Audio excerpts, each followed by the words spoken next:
Hello everybody, how are you?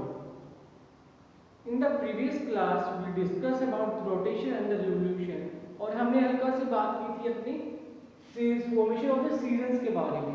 आज हम इसके बारे में डिटेल से पढ़ाई करेंगे। इसके साथ साथ कल हमने बात की थी अपहेलियन और प्री हेलियंस की। आई थिंक सो आपको वो सारी चीज़ें क्लियर होंगी और आज हम उससे आगे बात करने वाले हैं कि भाई फॉर्मेशन ऑफ सीजन्स कैसे होते हैं।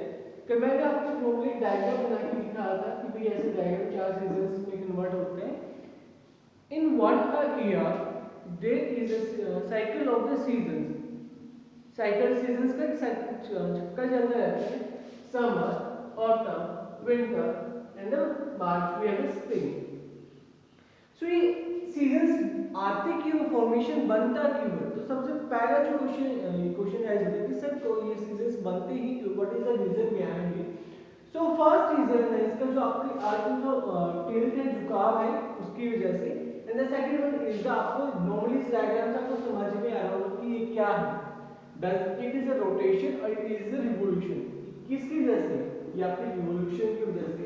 In the previous class हमने बात डिस्कस की थी कि due to the rotation day and night occurs and due to the revolution seasons occurs. तो रिवोल्यूशन की वजह से आपके सीजन्स होते हैं, रोटेशन की वजह से आपके डेज एंड नाइट होते हैं। सो हम स्टार्ट करते हैं। सबसे पहले हमारे 21 जून से लेके चलते हैं एक समर इक्वेशंस। जब वर्ड सबसे पहले आपको आता है summer solstice. The word solstice come from the Latin solstitium meaning sun stand still. जो वर्ड सोल्स्टिस है आपकी लैटिन भाषा के सोल्स्टिसम से निकला है, जिसका मतलब क्या है? सन अभी स्टैंड है, सीधा खड़ा है। आपके दो सोल्स्टिस होते हैं, एक समर सोल्स्टिस होते हैं, एक विंटर सोल्स्टिस होते हैं। तो हम सबसे पहले बात करते हैं हमारे समर सोल्स्टिस के बारे में। In the summer solstice the northern hemisphere, जो नॉर्थ पोल होते हैं वो सन की साइड हो जाते हैं, इज टुवर्ड्स द सन। सन के देखो इसमें आपको दिख रहा होगा ये इक्वेटर है। कौन सा हिस्सा सन की साइड झुका हुआ है? द नॉर्थ पोल आपका सन की साइड झुका हुआ है। तो नॉर्थ की तरफ झुकने की वजह से क्या हो गया यहाँ पर? अगर सन हमारे यहाँ पे है तो ऊपर वाले हिस्से में ज्यादा हीट जा रही है, आपके नीचे वाले हिस्से में आपकी कम हीट आ रही है। कम अपर वाले हिस्से में हीट ज्यादा आने की वजह से क्या हो गया? आपका अपर रीजन में आपका समर आ गया और लोअर रीजन में आपका विंटर आ गया। In the northern hemisphere we have the summer and in the southern hemisphere we have the winter. आपको सिर्फ 3 से 4 चीजें का ध्यान रखिए। एक तो फर्स्ट आपके डेट्स, कौन कौन सी डेट्स होती है। सेकंड थिंग क्या है कि आपकी नॉर्थ आपके आर्कटिक सर्कल से ऊपर वाले काल आपके पे हीट जाने शुरू हो जाते हैं। तो 6 मंथ्स की आपकी दिन हो जाते हैं, यहाँ पे 6 महीने दिन रहते हैं, 6 महीने की रात रहती है। सेकंड थिंग क्या है कि 21 जून को आपके नॉर्थर्न हेमिस्फीयर में सबसे लॉन्गेस्ट डे होते हैं और सबसे शॉर्टेस्ट नाइट होती है।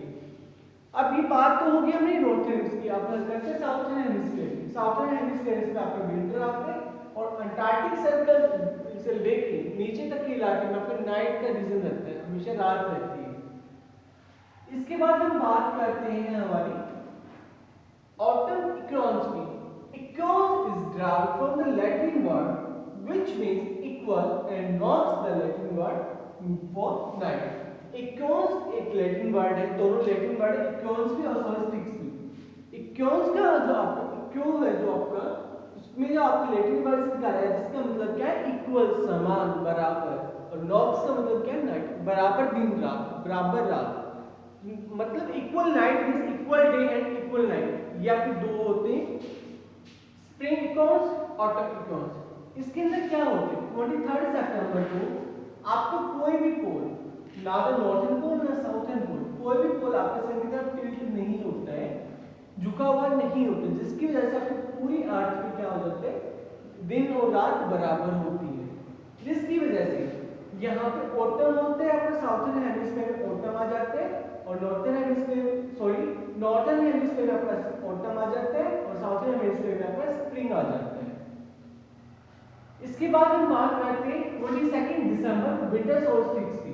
तो अभी हमने यहाँ डिस्कस करा 21 जून को कि भाई नॉर्थन हेमिस्फीयर में क्या हो जाता है, विंटर आ जाता है। तो अब साउथर्न में भी तो विंटर आएगा।